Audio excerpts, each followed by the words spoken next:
خولم من بیام با توی که گشته پولی؟ اصلا ما پسرا خولیم وقتی باید 6 صبح بریم سر کار جون بکنیم پول در بیاریم که تو خونه از اینجا تا اینجا رو کرم بزنی که نرم بمونه، بعد با یه عرق 200 تومانی ببرنت شمال، بعد من همه اینا رو بزنم جلو توی موفر.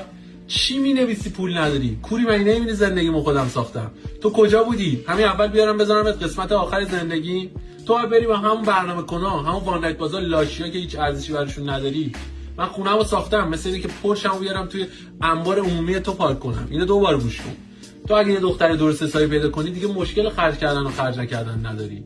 اما مشکل اینه که خرج کردن مهم نیست، ولی خرجی کردن خیلی مهمه. و اینا بابای ما به اسم مامانمون خونه میزنه. ولی تو اونیو میخوای که پول داره، بدن خوب داره، قیافه خوب داره، ولی اون با گذشته تو هیچ کاری نداشته باشه. زرنگ نیستی؟ چی میگی؟ اونم خره. دیدی همین سناریو رو ما پسرا هم میتونیم بگیم.